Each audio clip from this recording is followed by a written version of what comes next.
तुम्हाला माहिती आहे का, केदार शिंदे यांनी लिहिलेल्या दिग्दर्शित केलेल्या सैरस हे नाटकाचे आतापर्यंत 4444हून अधिक प्रयोग झालेले आहेत। अजून बरीच नाटकं त्यांनी केली ज्यात हिंदी, गुजराती आणि इंग्रजी भाषांचा समावेश आहे। एकाहून एक सरस असे सिनेमे त्यांनी मराठी इंडस्ट्रीला दिले ज्यात विविधतेने परिपूर्ण अशा कथानकांचा समावेश होता। जेव्हा शोज मिळत नव्हते, मराठी सिनेमाप्रती लोकांच्या मनात अविश्वास निर्माण झाला होता, तेव्हा केदार शिंदेंनी असा सिनेमा दिला ज्याने डिस्ट्रीब्युटर, थिएटर ओनर्सला हॉलिवूड, बॉलिवूडचे शोज बंद करून अवघ्या 3 दिवसात बायपनचे शोज वाढवायला भाग पाडलं। तर मग आता त्यांच्यावर प्रश्नचिन्ह का निर्माण होत आहेत? त्यांनी अशा कुठल्या चुका केल्या ज्यामुळे झापूक झुपूक हा दशकातला सर्वात मोठा डिझास्टर ठरला?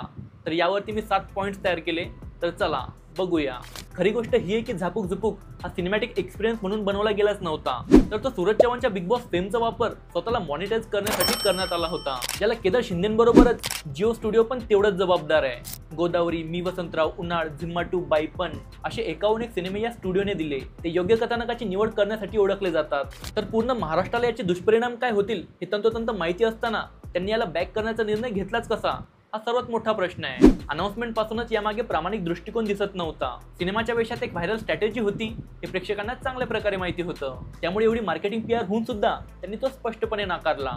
सूरज एक क्रिएटर आहे, अभिनेता नाही, त्यामुळे सिनेमा बघत असताना ती कमतरता सतत जाणवते। तो सहाय्यक कलाकार असता तर आपण समजू शकलो असतो, पण तो लीड प्ले करतोय त्याच्यामुळे सर्वांच्या नजरा त्याच्यावर होत्या। मेकर्सने त्या उणिवा भरून काढण्यासाठी त्याच्या मेजॉरिटी सीन्समध्ये ताकदीचे कलाकार उभे केले, यामुळे तात्पुरता सेटवरचं ते काम सोपं झालं, पण प्रेक्षक बघता समजून जातात की काय फंद फितुरी केली गेली आहे। फॉर एक्झाम्पल, डॉली चाय विकतो, तो फेमस आहे, तर कुठल्या पण सिनेमामध्ये त्याला एखादा छोटासा रोल त्याच कॅटेगरीमधला जर दिला तर लोकांना आवडेल, पण मोठे प्रोडक्शन हाऊसेस त्याला मुख्य कलाकार म्हणून कधीच घेणार नाहीत। अशा लोकांची शॉर्ट फिल्म किंवा डॉक्युमेंटरी बनू शकते, फीचर फिल्म नाही।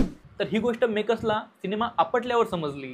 टीजर ट्रेलर हे सूरजच्या रील सारखेच वाटत होते, तेव्हा चावल लागली होती की हीच रील कंपायलेशन 70 mm पडद्यावर दाखवली जाणार आहे। जर फर्स्ट इम्प्रेशन दमदार असतं, एक्साइटमेंट क्रिएट करणारा अभिनय जर का असता, तर लोकांनी एक चान्स नक्की दिला असता, भले रिव्ह्यू बघितल्यावरती का होईना।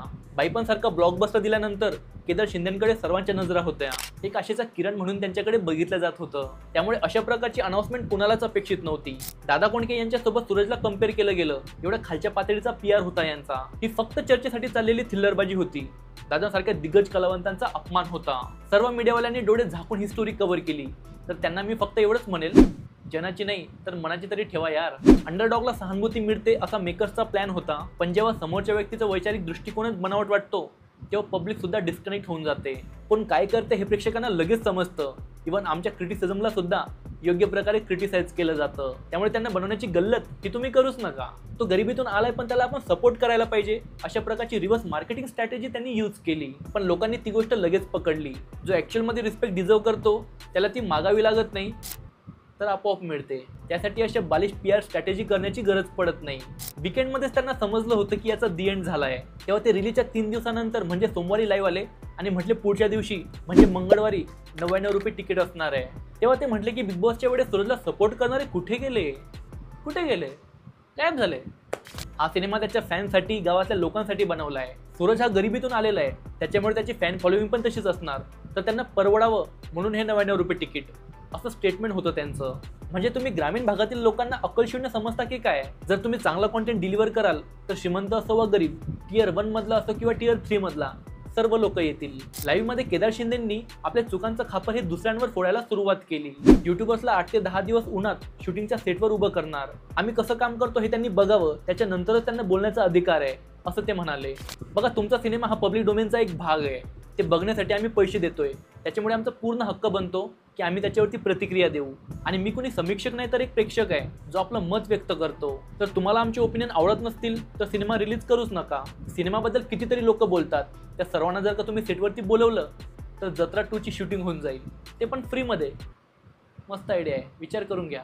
अशा मोठ्या दिग्दर्शकाचं वर्तन हे बेजबाबदार आणि अहंकारी वाटतं। मोठं प्रोडक्शन हाऊस तुमच्या सोबत होतं, एवढे रिसोर्सेस होते जे कित्येक वेल डिझर्विंग मेकर्सला मिळत नाही, तर या गोष्टीची जाणीव असू द्या आणि त्याचा आदर करा।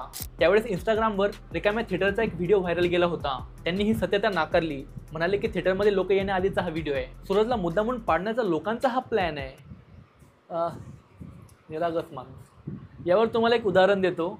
महाराष्ट्र शाहीर मुक्काम पोस्ट देवाचं घर हे सिनेमे मी थिएटरमध्ये एकटं बसून बघितले, आणि डिझास्टर सिनेमांची लिस्ट तर खूप मोठी आहे, ज्याच्यामध्ये मॅक्झिमम 2 ते 3 लोक असायचे। तुम्ही विश्वास ठेवणार नाही, पण पाणी या सिनेमाला मी धरून फक्त 3 लोक होतो।